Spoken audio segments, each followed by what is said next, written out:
Hello everyone, आपका हमारे channel पर स्वागत है। सच्ची दोस्ती। एक बार की बात है कि एक राजा और उसका वजीर दोनों बहुत मुश्किल में थे, क्योंकि दोनों के कोई बेटा नहीं था। दोनों की ये एक सी मुश्किल उन दोनों को एक दूसरे के और करीब ले आई थी। वे एक दूसरे के साथ ही में खुश रहते। दोनों अलग अलग तो बस कभी कभार ही दिखाई पड़ते। जहाँ राजा रहता वही उसका वजीर भी रहता, और जहाँ वजीर रहता राजा भी वही मिलता। एक सुबह वे दोनों जंगल में शिकार करने गए। वहाँ उनको एक साधु मिल गया जो आग के सामने उकड़ू बैठा हुआ था। लगता था कि वह पूजा कर रहा था, क्योंकि उसने आने वालों की तरफ देखा ही नहीं। राजा बोला, चलो चलकर इससे बात करते हैं, हो सकता है कि यह भला आदमी हमारा कुछ काम कर दे। सो दोनों ने उसके सामने लेटकर उसको प्रणाम किया और अपना दुखड़ा रोया। सिर नीचे झुकाए झुकाए साधु बोला, तुम दुखी मत हो, तुम लोग दुखी बिल्कुल मत हो। लो, ये 2 आम ले जाओ। एक आम तुम अपनी पत्नी को खिला देना और ये दूसरा आम दूसरे की पत्नी को खिला देना। तुम दोनों की पत्नियों के बच्चे हो जाएंगे। साधु को बहुत बहुत धन्यवाद देकर राजा और उसका मंत्री दोनों अपने अपने घर लौट आए और आम अपनी अपनी पत्नियों को खिला दिए। ठीक समय पर दोनों ने एक एक लड़के को जन्म दिया। जब ये दोनों लड़के पैदा हुए तो राजा के घर में और वजीर के घर में ही नहीं, बल्कि सारे राज्य में खुशियां मनाई गई। ब्राह्मणों को बिना नाप तौल के बहुत सारी भेंटें दी गई। गरीब लोगों को खाना खिलाया गया। सारे कैदी छोड़ दिए गए। देश में ऐसा समय पहले कभी किसी ने नहीं देखा था। जैसा कि सोचा जा सकता है, दोनों घरों में दोनों बच्चों की खास देखभाल की गई। जब वे बहुत छोटे थे तो उनकी देखभाल के लिए कई दाइयाँ रखी गई, और जब वे कुछ बड़े हो गए तब उनको कई टीचर पढ़ाने के लिए रखे गए। उनको सब तरह की शिक्षा दिलवाने के लिए किसी पैसे या कोशिशों में किसी तरह की कोई कमी नहीं बरती गई। इससे वे दोनों शिक्षा और कला दोनों में बहुत अच्छे निकले। अपने पिताओं की तरह वे भी आपस में एक दूसरे से बहुत प्यार करते थे और दोनों अक्सर साथ साथ ही रहते। एक दिन वे दोनों शिकार खेलने के लिए एक साथ जंगल में गए। वहाँ वे दोनों घंटों तक शिकार की खोज में घूमते रहे। काफ़ी देर बाद राजकुमार बहुत थक गया और उसे प्यास भी लगाई। वे अपने घोड़ों से उतर गए और उन्होंने अपने अपने घोड़े एक पेड़ से बांध दिए। राजकुमार वही घोड़ों के पास बैठ गया और वजीर का बेटा पानी की खोज में चल दिया। उसको जल्दी ही एक छोटी सी नदी मिल गई और राजकुमार की प्यास को तो भूल गया और उस नदी के स्रोत को ढूंढने चल दिया। वह 1-2 मील ही गया होगा कि उसको उसका स्रोत मिल गया। वहाँ उसने एक बहुत सुंदर परी को एक शेर के सहारे बैठा देखा। उसने ये भी देखा कि वह शेर उस परी से डरा हुआ था।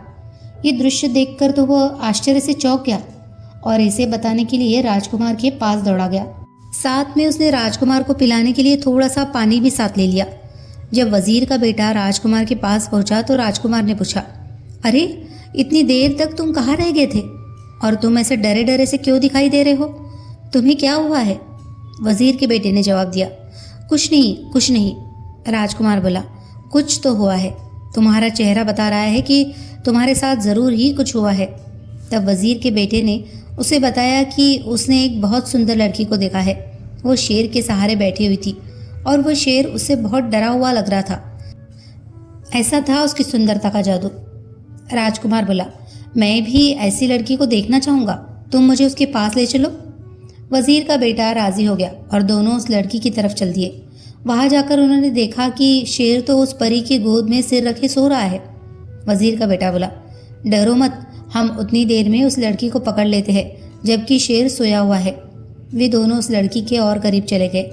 वजीर के बेटे ने शेर का सिर उठाया और उसको ज़मीन पर लिटा दिया, जबकि राजकुमार ने लड़की को पकड़ा और उसको साथ लेकर वहाँ से चल दिया।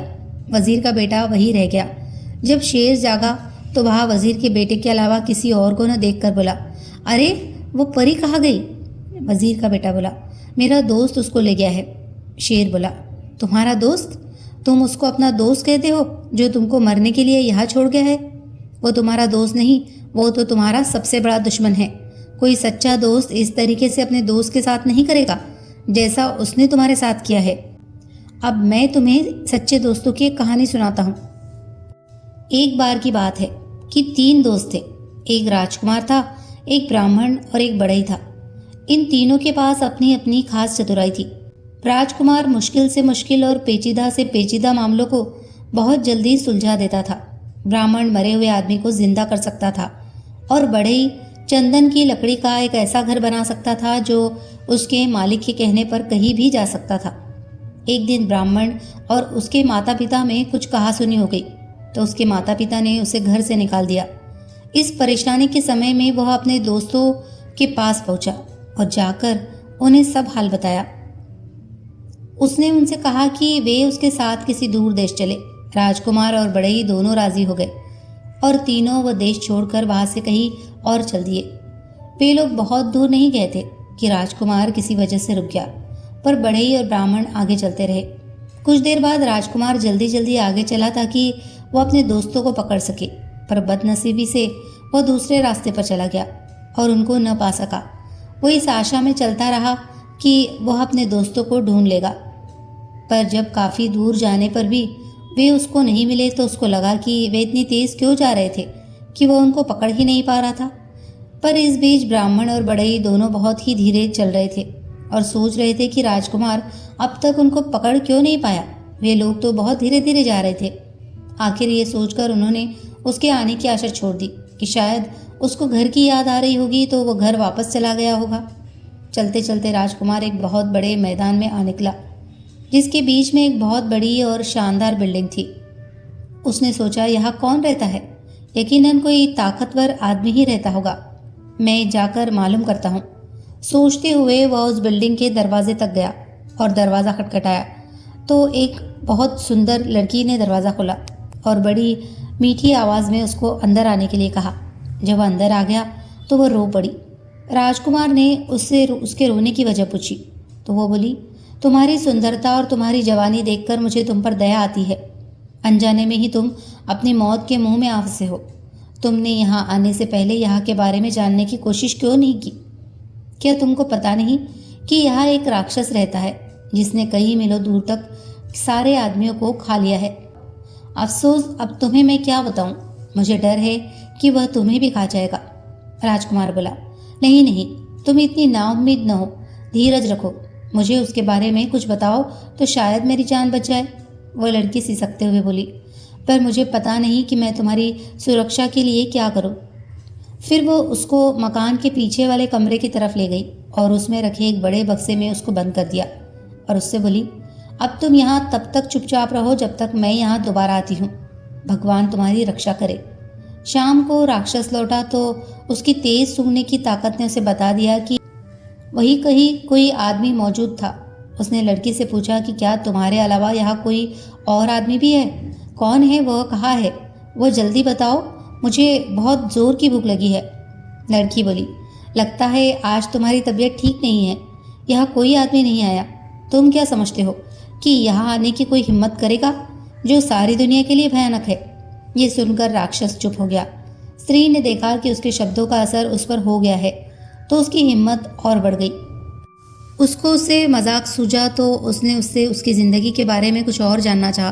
वो बोली, तुम मुझे रोज़ इस घर में अकेला छोड़ जाते हो और जब तुम चले जाते हो तो मुझे यही पता नहीं होता कि तुम कब वापस लौटोगे। कभी कभी मुझे लगता है कि शायद तुम कभी वापस नहीं लौटोगे और तब मैं सोचती हूँ कि मैं किधर जाऊँगी, क्या करूँगी। तुम्हारी वजह से लोग मुझसे नफरत करते हैं तो मुझे लगता है कि किसी दिन वे मुझे मार देंगे। तुम ही मुझे बताओ कि क्या मुझे डरने की कोई ज़रूरत नहीं है? राक्षस बोला, प्रिय, रो मत। तुम्हें डरने की कोई ज़रूरत नहीं है क्योंकि मैं कभी नहीं मरूंगा। फिर उस बिल्डिंग के एक बहुत बड़े खंभे की तरफ इशारा करते हुए वो बोला, जब तक ये खंभा न टूट जाए मैं नहीं मर सकता। पर यहाँ कौन है जो यह बात जाने? अगली सुबह जैसे ही राक्षस बाहर गया वो लड़की गई और उसने राजकुमार को आज़ाद कर दिया और उसको रात वाली सारी बातें बता दी। राजकुमार यह सब सुनकर बहुत खुश हुआ। वो बोला, बस यही समय है, मैं इस खंभे को तोड़ देता हूँ और उस राक्षस को मार देता हूँ। ऐसा कहकर उसने खंभे को मार मार कर तोड़ दिया। जब तक उसके सैकड़ों टुकड़े न हो गए ऐसा लग रहा था कि राजकुमार की हर चोट सीधी राक्षस पर पड़ रही थी, क्योंकि जैसे ही वह खंभे को मारता था राक्षस बहुत जोर से चिल्लाता था। जब खंभा टूट कर गिर गया तो राक्षस भी मर गया। अब राजकुमार उस सुंदर लड़की के साथ उस घर में रहने लगा। आसपास के लोग उसका राक्षस को मारने के लिए धन्यवाद करने के लिए आए। उसके बाद उस देश में शांति और खुशहाली छा गई।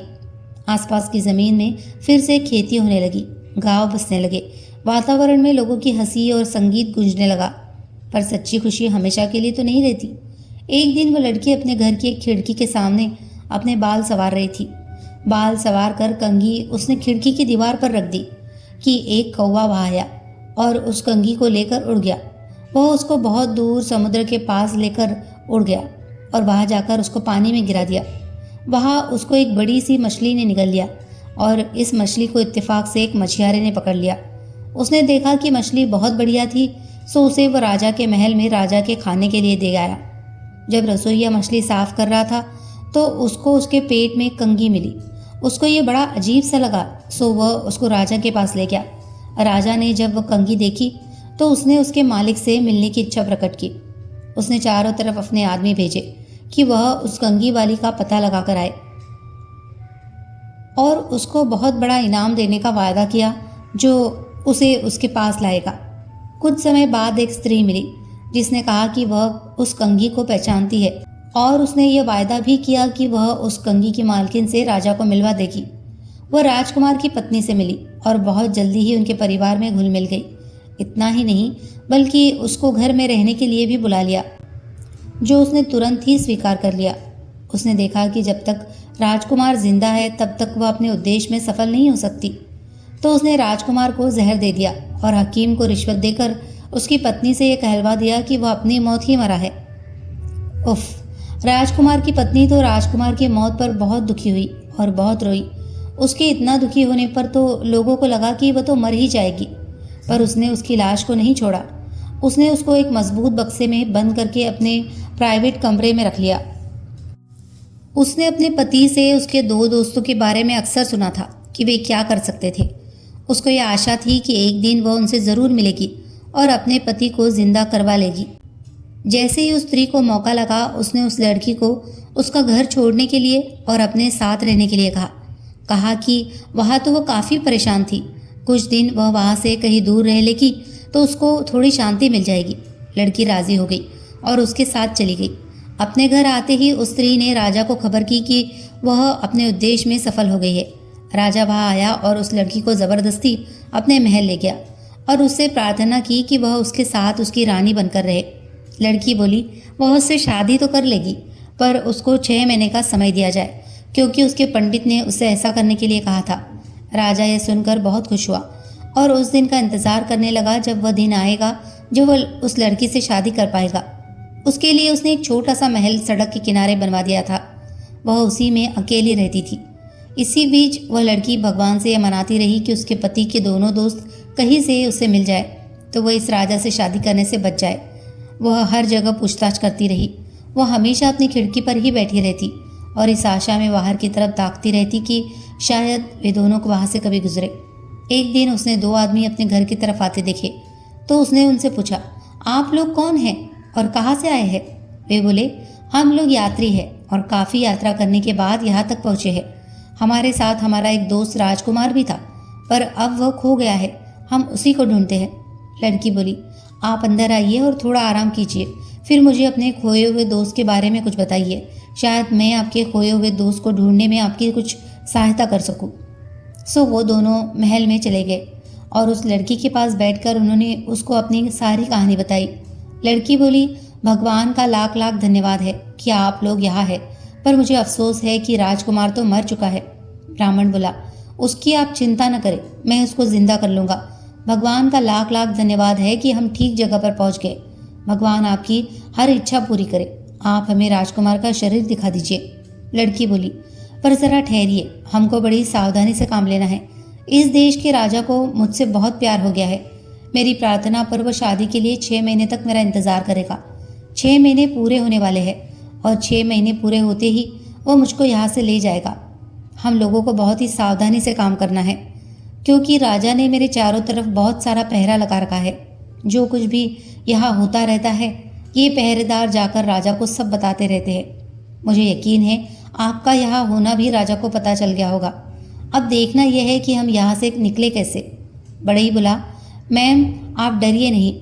अगर आप मुझे ज़रा सा चंदन की लकड़ी का टुकड़ा ला दे तो मैं उसे एक ऐसा महल बना दूंगा जो उसके मालिक की इच्छा पर इधर से उधर आ जा सकेगा। लड़की बोली, ठीक है, मैं देखती हूँ। इसी समय उस लड़की ने एक दूत राजा के महल की तरफ एक संदेश लेकर भेजा। मैंने आपसे शादी करने का फैसला किया है। हमारी शादी का दिन पास आ रहा है। आप मुझसे खुश रहें। आप मुझे 300 मन चंदन की लकड़ी भिजवा दें। राजा ने तुरंत ही उसकी बात मानकर उसको 300 मन चंदन की लकड़ी भिजवा दी और बढ़ई ने उससे मकान बनाना शुरू कर दिया। जब मकान बनकर तैयार हो गया तो लड़की ने राजा को एक और संदेश भेजा। ओ भले शानदार राजा, हमारी शादी का दिन अब पास आ रहा है, तो आप मेरी भाभी और ननद को यहाँ तुरंत आने की इजाज़त दे। मैं अपनी शादी के बारे में उनसे कुछ सलाह लेना चाहती हूँ। राजा ने उसकी ये प्रार्थना भी मान ली। जैसे ही वे दोनों स्त्रियाँ उस लड़की के पास चंदन के मकान में पहुंची, वैसे ही बढ़ई ने उस मकान को राक्षस के मकान के पास जाने के लिए कहा। वहाँ उनको राजकुमार मिल जाता और वे लोग राजा से दूर आराम से रहते। बढ़ई के कहते ही चंदन का मकान रूठ चला और वह इतनी बेआवाज़ उड़ा कि किसी को पता ही नहीं चला कि क्या हो रहा है। वे सब तो बस उसकी बनावट की ही तारीफ करने में लगी थी कि अचानक उन्होंने अपने आप को मरे हुए राक्षस के महल के पास पाया। लड़की ब्राह्मण को राजकुमार की लाश के पास ले गई। ब्राह्मण ने बस उससे अपना हाथ छुआया कि वह जिंदा हो गया। सब लोगों में खुशी की लहर दौड़ गई। राजकुमार की शादी लड़की से करा दी गई। बाद में पता चला वह तो उस समय के एक बहुत बड़े ताकतवर राजा की बेटी थी। राजकुमार के दोनों दोस्तों बढ़ई और ब्राह्मण की शादी राजकुमारी के ननद और भाभी से करा दी गई। सब लोग राक्षस के मकान में बहुत दिनों तक खुशी खुशी रहे। शेर ने अपनी कहानी खत्म करते हुए कहा, ओ वजीर के बेटे, जैसे वे ब्राह्मण और बढ़ई उस राजकुमार के दोस्त थे, वैसे लोग ही दोस्त होते हैं।